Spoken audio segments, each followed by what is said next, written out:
Hello everyone, welcome to engineer 7.0।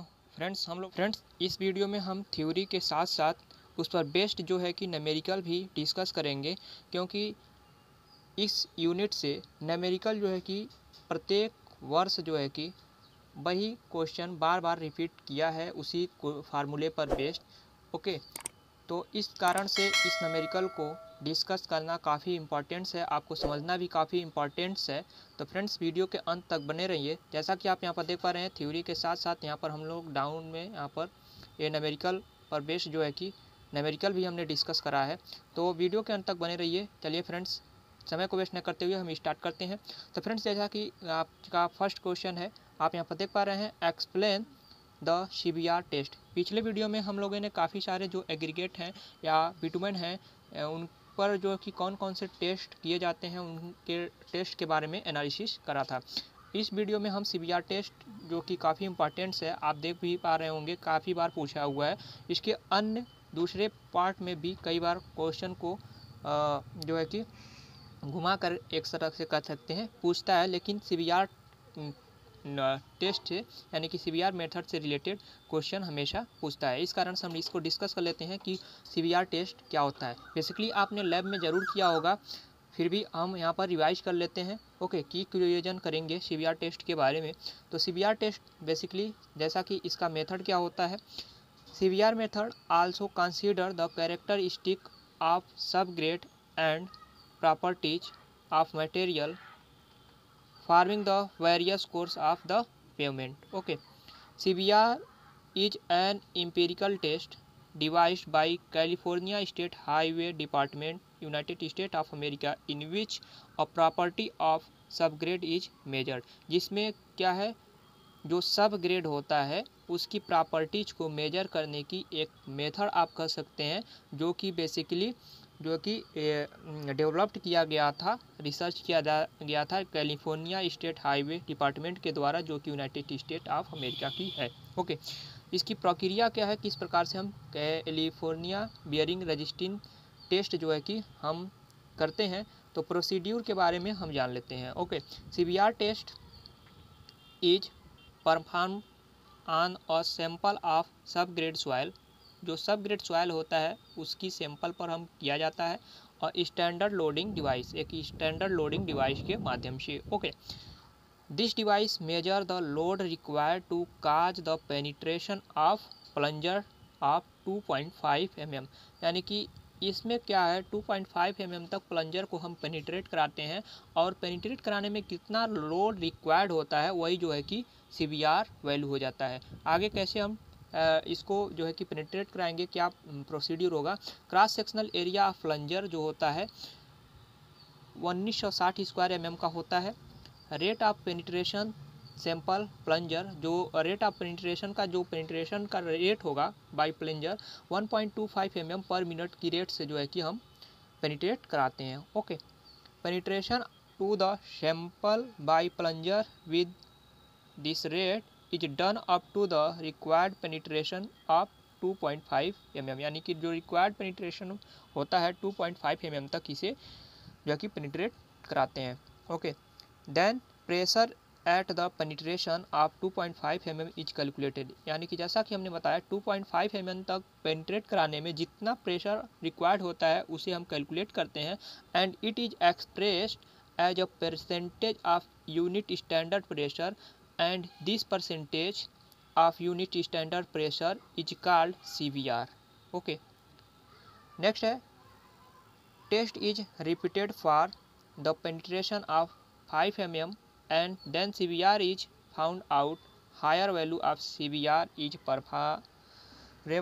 preferable considered. Okay, the value of 2.5 mm penetration is generally higher.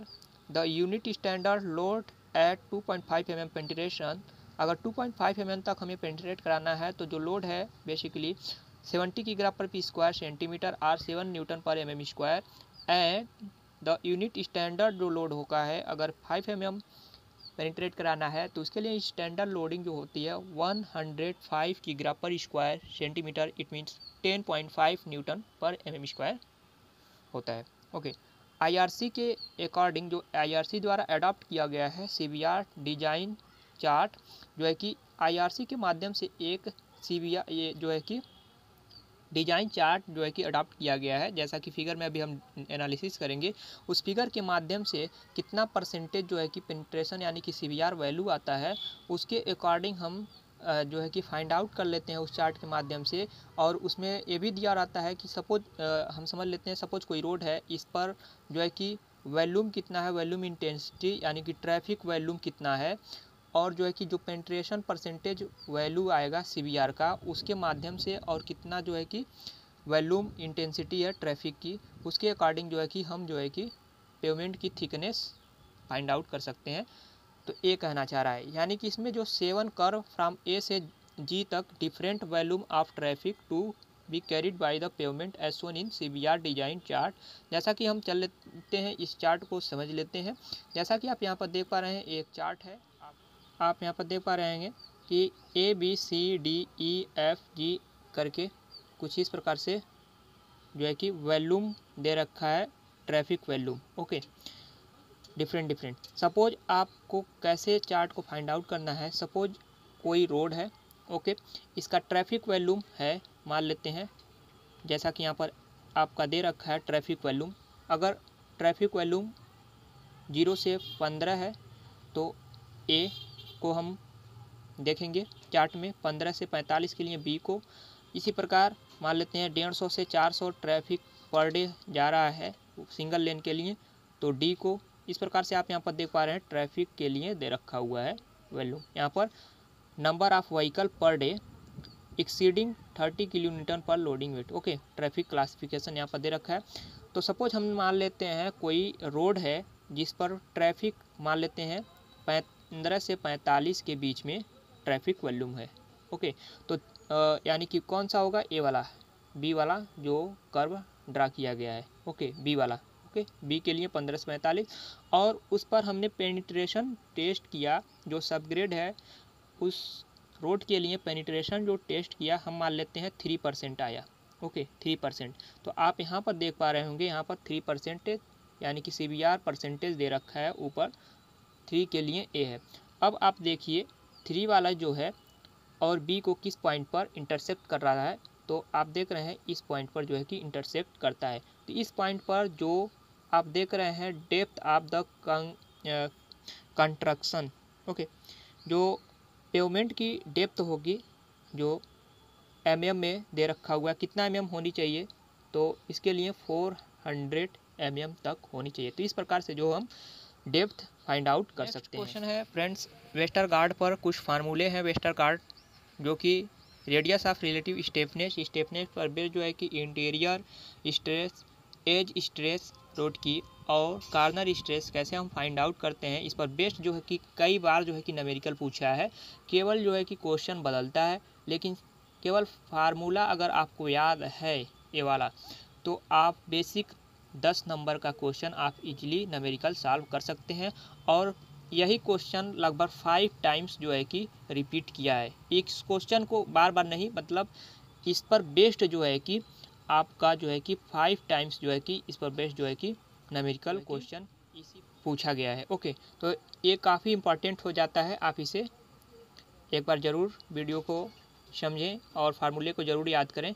सबसे पहले आपको Westergaard का जो formula है रेडियस ऑफ रिलेटिव स्टेपनेस के लिए, आप यहाँ पर देख पा रहे हैं हमने लिखा है radius of relative stiffness L से रिप्रेजेंट करते हैं। L is equal to UHQ upon 12K into 1 minus mu square to the whole power 1/4। Okay, आप इसे याद रखेंगे, जहाँ पर E क्या है, मॉडुलस ऑफ इलास्टिसिटी है कंक्रीट की, सीमेंट कंक्रीट की। ओके, H जो है थिकनेस है रोड की, जो भी पेवमेंट है उसका थिकनेस है। K क्या है आपका, मॉडुलस ऑफ सबग्रेड रिएक्शन है, जैसा कि आप यहाँ पर हम सब लिखे हुए हैं, स्लैब की थिकनेस इन सेंटीमीटर H। ओके, P क्या है, wheel load in kg। E क्या है, modulus of elasticity of cement concrete, जो सीमेंट कंक्रीट की मॉडुलस ऑफ इलास्टिसिटी होती है बेसिकली 3 × 10⁵ की ग्राम पर स्क्वायर सेंटीमीटर लेते हैं। Okay, Poisson ratio cement concrete के केस में 0.15। ओके, के जो मॉडुलस ऑफ सबग्रेड रिएक्शन है, b radius of the resistance section in centimetre in case of equivalent. Okay, अभी हम जब न्यूमेरिकल को सॉल्व करेंगे तो काफ़ी सारे जो है कि क्लियर हो पाएंगे बेसिकली। नेक्स्ट पॉइंट है, आप यहाँ पर देख पा रहे हैं एल का वैल्यू हमने फाइंड आउट किया, क्योंकि हमें फाइंड आउट बेसिकली करना stress at interior, stress at edge और स्ट्रेस एट कॉर्नर। इसमें क्या है, एल ये आप देख पा रहे हैं यूज किया गया है, बी को भी यूज किया गया है, जबकि इस फार्मूले में एल और बी कहीं भी नहीं है। एल है बट बी नहीं है, तो एल का वैल्यू तो हम इस फार्मूले से फाइंड आउट कर सकते हैं। बी को कैसे फाइंड आउट करेंगे आगे अभी हम डिस्कस करते हैं। तो सबसे पहले हम जान लेते हैं स्ट्रेस एट इंटीरियर के लिए फार्मूला क्या होता है। 0.316 P upon H square into 4 log base 10 L upon B plus 1.069। Okay, stress at edge की बात करें तो sigma E is equal to 0.572 P upon H square into 4 log L upon B plus 0.369। आप इसे याद रखेंगे। Okay, stress at corner sigma C is equal to 3P upon H square into 1 minus A√2 upon L to the power 0.6। आप इस फार्मूले को याद रखेंगे। ओके, ये तीनों चारों फार्मूले जो हैं कि काफ़ी इंपॉर्टेंट्स है, क्योंकि हम बार बार कर रहे हैं कि इस पर बेस्ड जो है कि न्यूमेरिकल लगभग 5 टाइम्स जो है कि पूछा हुआ है, इस कारण से काफ़ी इंपॉर्टेंट्स हो जाता है। इस फार्मूले पर बेस्ड जो है कि न्यूमेरिकल कई बार पूछा हुआ है। ओके, तो friends, for equivalent radius of resisting section in centimetre, तो इसके लिए जो बी का फार्मूला होता है, बी इज इक्वल टू होता है रूट में 1.6 a square plus h square minus 0.675 h. लेकिन ए फार्मूला कब यूज होगा, इफ़ जो ए का वैल्यू होगा ए अपान एच का रेशियो, यानी कि ए अपान एच का रेशियो लेस देन होना चाहिए 1.724 से। ओके, आप देख पा रहे होंगे।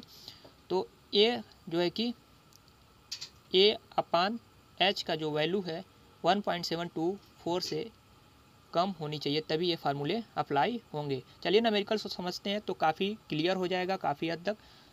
तो चलिए फ्रेंड्स, जैसा कि आप यहाँ पर न्यूमेरिकल देख पा रहे होंगे, calculate the stress at interior. जैसा कि हमने बताया स्ट्रेस एट इंटीरियर के लिए फार्मूला, स्ट्रेस एट एज के लिए फार्मूला, स्ट्रेस एट कॉर्नर के लिए फार्मूला।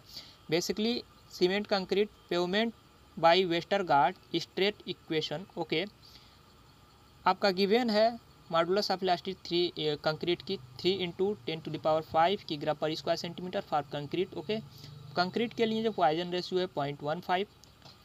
पेवमेंट थिकनेस आपका दे रखा है एच का value 18 centimetre. Modulus of subgrade reaction आपका के का वैल्यू दिया है 6 की ग्राम पर क्यूबिक सेंटीमीटर। व्हील लोड आपका दिया है 5100 किग्रा।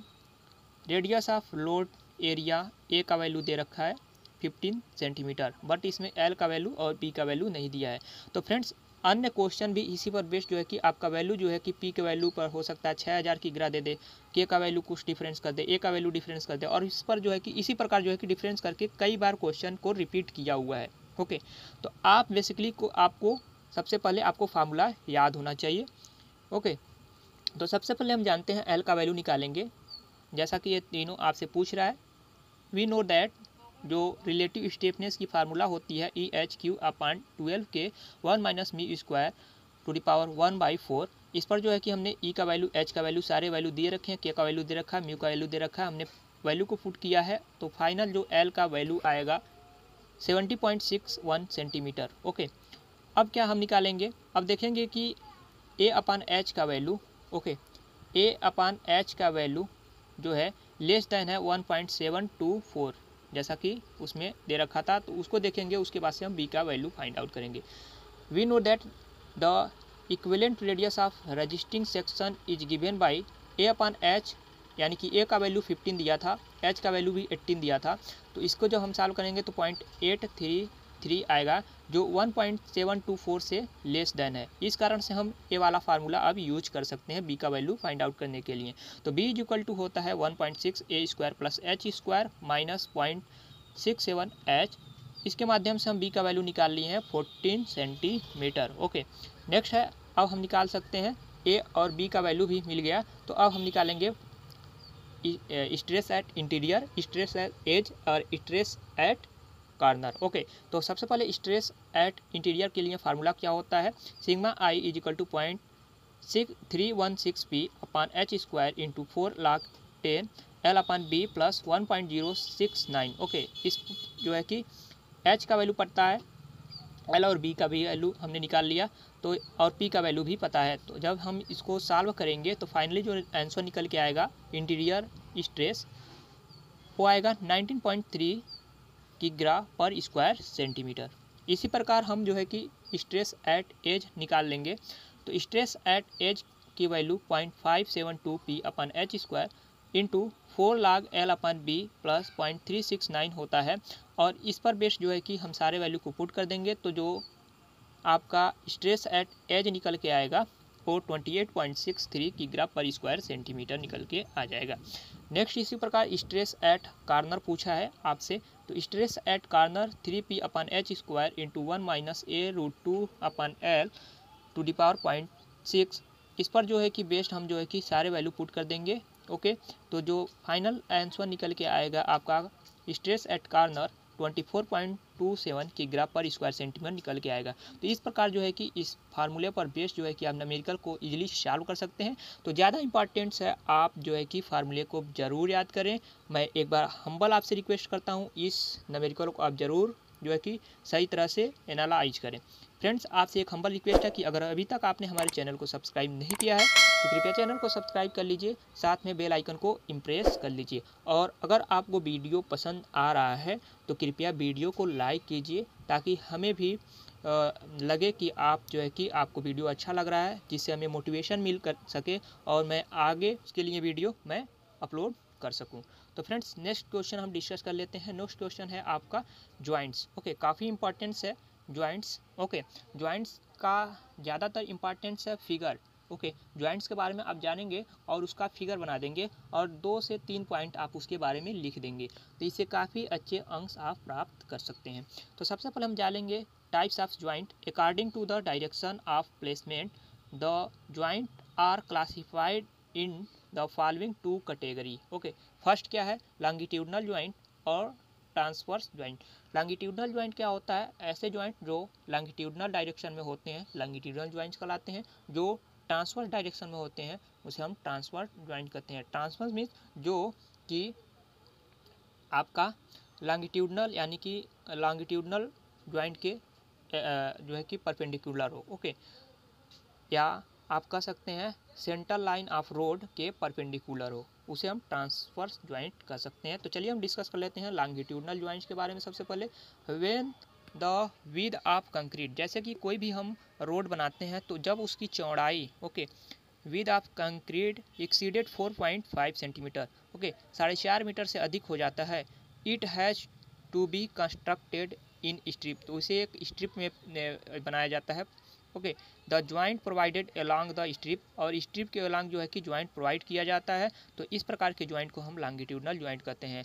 फॉर टू लेन रोड के केस में क्या होता है, they are also called as centre line joint. Okay, जब टू लेन कोई रोड बनाते हैं तो जो ज्वाइंट होता है उसे बेसिकली हम सेंटर लाइन ज्वाइंट कर देते हैं। लेकिन जब टू लेन से अधिक लेन की ज़रूरत करती है, यानी कि मल्टी लेन रोड जब हम कंस्ट्रक्ट करते हैं, these joint are known as lane joint. Okay, the longitudinal joint provided between the outer edge of pavement and shoulder are known as edge joint। Okay, तो फ्रेंड्स एक 3 points आप लिख देंगे और बेसिकली आप देख लेंगे कि लॉन्गिट्यूडनल ज्वाइंट होता कैसा है। तो सबसे पहले आप देख लीजिए, यहाँ पर ए है आपका लॉन्गिट्यूडनल ज्वाइंट, कोई एक रोड है। ओके, बीच में ए है आपका लॉन्गिट्यूडनल ज्वाइंट। ओके, इसमें क्या है कि एक इस प्रकार से जो है कि आप यहाँ पर देख पा रहे हैं, इसे हम बोलते हैं basically contraction joint. Okay, contraction joint. और जो ये बीच वाला है जो कि एलॉन्ग लेंथ है, ओके, तो इसे बोलते हैं लॉन्गिट्यूडनल ज्वाइंट। और इसमें कुछ है जो कॉन्ट्रैक्शन ज्वाइंट जो होते हैं, इसमें डबल बार यूज करते हैं, जैसा कि आप डबल बार यहाँ पर यूज किया गया है, इस प्रकार यहाँ से डबल बार यूज किया जाता है। ओके, तो इसे हम बोलते हैं कॉन्ट्रैक्शन ज्वाइंट। बेसिकली हमें लॉन्गिट्यूडनल ज्वाइंट रिप्रेजेंट करना, तो ये है आपका लॉन्गिट्यूडनल ज्वाइंट। इस फिगर को ठीक तरह से एनालाइज कर लीजिए, आपको इस फिगर को बनाना है और 2-4 पॉइंट इसके बारे में लिखना है। नेक्स्ट है आपका प्लेन बट ज्वाइंट, यानी कि जो टाइप्स ऑफ लॉन्गिट्यूडनल ज्वाइंट हैं वो लॉन्गिट्यूडनल ज्वाइंट कितने प्रकार के होते हैं। तो सबसे पहले तो हो सकता है प्लेन बट ज्वाइंट, जिसमें केवल बट ज्वाइंट हो, प्लेन हो। ओके, यानी कि आप यहाँ पर देख पा रहे हैं एक कोई ज्वाइंट है और इसमें सीलर भरा हुआ है और एक क्रॉस है बट ज्वाइंट फॉर्म में। This joint is simplest longitudinal joint and it is form by the painting the joint face with bitumen. जो ज्वाइंट फेस है इसको हम बिटुमन से जो है कि ज्वाइंट करते हैं फेस को। ओके, तो ये हो गया है प्लेन बट ज्वाइंट और इसे फिगर बना लीजिएगा। नेक्स्ट पॉइंट है आपका but joint with tie bar. जो भी बट ज्वाइंट बना रहे हैं उसमें टाई बार अगर यूज कर देते हैं तो इसे but joint with tie bar बोलते हैं। जैसा कि यहाँ पर बट ज्वाइंट है और इसमें एक टाई बार यूज किया गया है, तो इस कारण से इसे हम but joint with tie bar बोलते हैं। इस फिगर को एनालाइज कर लें। इसके बारे में आपको लिखना है, in this types of longitudinal joint tie bar आप 12 to 15 mm का टाई बार जो है कि डायमीटर का यूज करते हैं, जैसा कि फिगर में दिख रहा है। The function of providing tie bar has been recommended by IRC for their use in concrete road slab. Okay, next है आपका tongue and groove warping joint. Okay, ये सारे लॉन्गिट्यूडनल ज्वाइंट हैं। Okay, tongue and groove warping joint figure में जैसा कि आप देख पा रहे होंगे, it help in controlling different uplift between two adjust edge. Okay, this is superior type of longitudinal joint eight and it is to be adopted when the subgrade is poor. जब subgrade क्या होता है, काफ़ी poor हो, तो ऐसे case में हम किस प्रकार के ज्वाइंट का अडॉप्ट करते हैं, तो हम करते हैं टांग and groove warping joint. Okay, जैसा कि आप यहाँ पर देख पा रहे हैं कोई ज्वाइंट्स है यहाँ पर इस प्रकार से, जो प्री ज्वाइंट्स होता है, प्री मोल्डेड होता है और इसमें कुछ इस प्रकार से इस वाले पोर्शन में ग्रूव है। ओके, तो इस प्रकार के ज्वाइंट को हम बोलते हैं और इसमें एक डबल बार से ज्वाइंट है टाई बार से, तो इस प्रकार के ज्वाइंट को बोलते हैं। और बेसिकली आप यहाँ पर देख पा रहे हैं जो डबल बार हम यूज करते हैं D/3 ये डेप्थ है।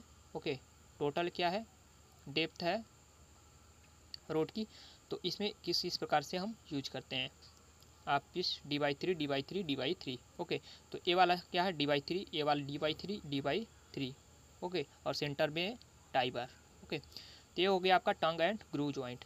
नेक्स्ट है ट्रांसवर्स ज्वाइंट। ये अब तक तो था आपका लॉन्गिट्यूडनल ज्वाइंट, अब है ट्रांसवर्स ज्वाइंट। ट्रांसवर्स ज्वाइंट क्या होता है, जो joint which are provided in the transfer direction are perpendicular to the centre line, जैसा कि हमने पहले ही बताया, of road are known as transverse joint and according to their function they are further classified as follow. Okay, first क्या है, expansion joint. Okay, transfer के under में एक्सपेंशन ज्वाइंट। तो एक्सपेंशन ज्वाइंट क्या होता है, जैसा कि नाम से जिस प्रकार से सजेस्ट है उसी प्रकार का ज्वाइंट होता है। ओके, तो आप यहाँ पर देख पा रहे हैं D/2, यानी कि सेंटर में जो है कि एक जो है आपका बार प्रयोग किया जाता है, स्टील डबल बार। ओके, और जो एक सिरा होता है इस पर जो है कि कुछ फिलिंग मटेरियल्स भर देते हैं 25 mm जो है कि क्रॉस सेक्शनल में। ओके, डेप्थ है आप यहाँ पर देख पा रहे हैं सेंटर से यहाँ से 30 सेंटीमीटर और इधर 22 centimetre. Okay, length wise bond, length painted or greased. Okay, तो इस प्रकार का जो ज्वाइंट्स होता है इसे बोलते हैं एक्सपेंडेड ज्वाइंट। नेक्स्ट पॉइंट है आपका, इसके बारे में हम लिख लेते हैं 2-4 पॉइंट्स एक्सपेंडेड ज्वाइंट के। The transfer joint constructed to allow the expansion of road slab due to increase in temperature. जब इन टेम्परेचर इंक्रीज होता है तो एक्सपेंस होने का, रोड को एक्सपेंशन की अलाउ करता है। ओके, इस कारण से इसे हम एक्सपेंशन ज्वाइंट कहते हैं। Expansion joint are provided at right angle to the centre line of road at 10 to 20 metre interval. 10 से 20 मीटर के इंटरवल पर जो है कि इस प्रकार के ज्वाइंट को प्रोवाइड करते हैं। नेक्स्ट है आपका कंट्रैक्शन ज्वाइंट। कंट्रैक्शन ज्वाइंट क्या होता है, एक्सपेंशन के बाद contraction. Okay, the transfer joint constructed so as to allow the construction of the road slab due to the decrease in temperature are known as construction joint. यानी कि जब temperature decrease होता है तो इसमें कंट्रैक्शन ज्वाइंट यूज करते हैं। This joint are plate butt type or dummy joint. इसको बेसिकली डमी ज्वाइंट के नाम से भी आप जान सकते हैं, जैसा कि आप फिगर में देख पा रहे होंगे।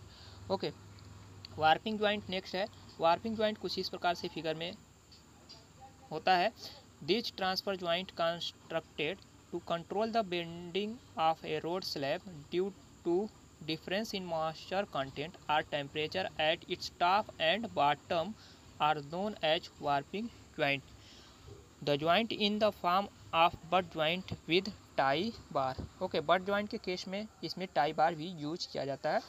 नेक्स्ट है आपका कंस्ट्रक्शन ज्वाइंट। कंस्ट्रक्शन ज्वाइंट जैसा कि नेम से सजेस्ट है, जब भी कोई कंस्ट्रक्शन होता है तो लास्ट में अगर काम को रुकना होता है तो ऐसे केस में कंस्ट्रक्शन ज्वाइंट बनाते हैं। ओके, द ट्रांसफर जैसे आप रोड को जो है कि बना रहे हैं, ओके, सीमेंट कंक्रीट का, और ऐसा तो है नहीं कि पूरे रोड आप एक ही दिन में कंस्ट्रक्ट कर सकते हो, तो कुछ लास्ट में कोई एंड होगा जहाँ पर आप काम समाप्त करोगे, तो जहाँ पर काम आप समाप्त करोगे इस ज्वाइंट को आप बोलते हैं construction joint. Okay, the transfer joint constructed when the construction work of the road slab is to be ended at a place other than a specified joint due to any reason is called a construction joint, यानी कि किसी भी without reason के कारण ही उसको joint जो देते हैं कंस्ट्रक्शन ज्वाइंट कहलाता है।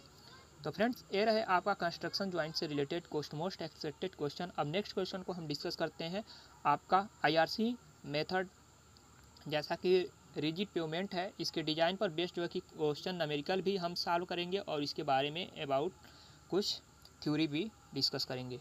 ओके, तो सबसे पहले आप यहाँ पर देख पा रहे हैं आईआरसी मेथड के अकॉर्डिंग जो रिजिड पेवमेंट है उसके केस में जो है व्हीकल पर डे यानी कि AD P is equal to होता है 1 + R पावर N + 20, यानी कि यहाँ पर P जो है number of commercial vehicle per day at least count.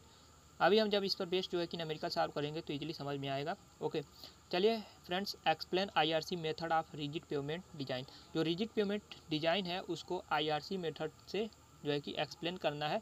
इसको स्टेप वाइज हम एक्सप्लेन करते हैं, रिवाइज करते हैं।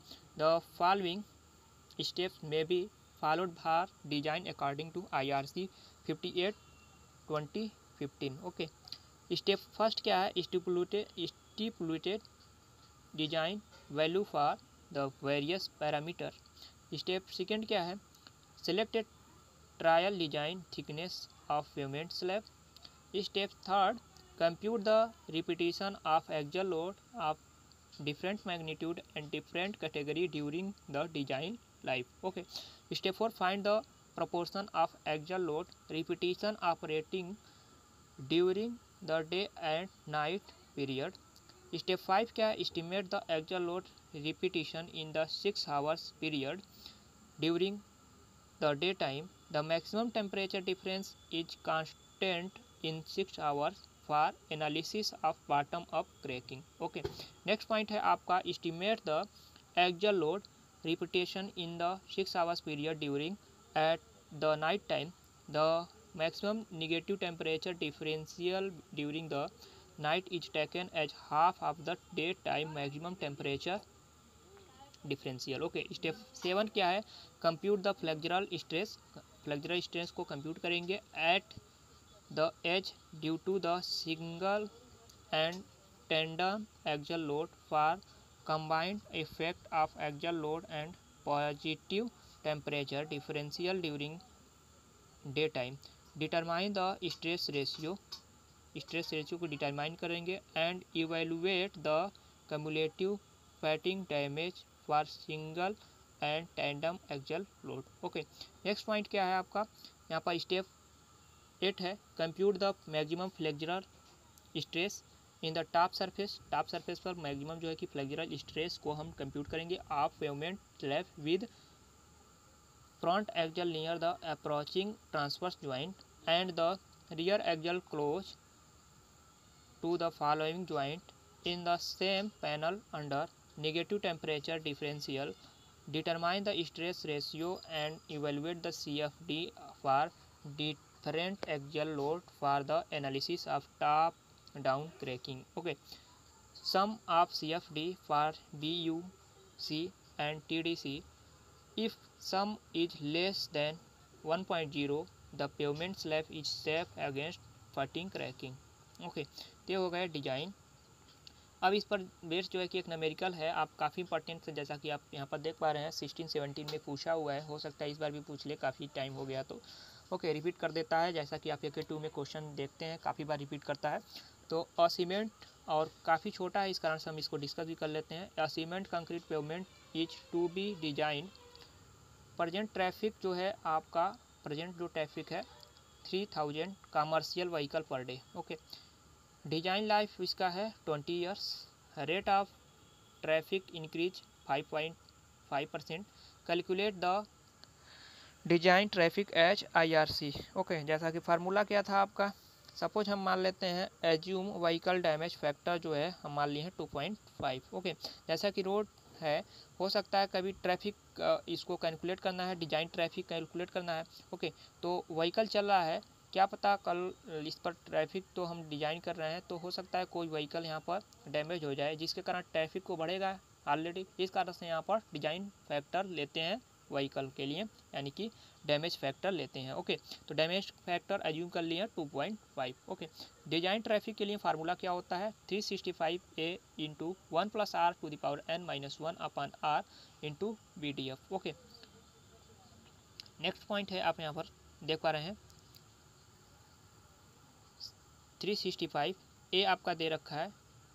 ओके, 3000, 1 + r का वैल्यू 5.5% दिया है, इसको हम चेंज कर देंगे तो 0.055 आ जाएगा। परसेंटेज में दे रखा है तो इसको चेंज कर देंगे नंबर वैल्यू में।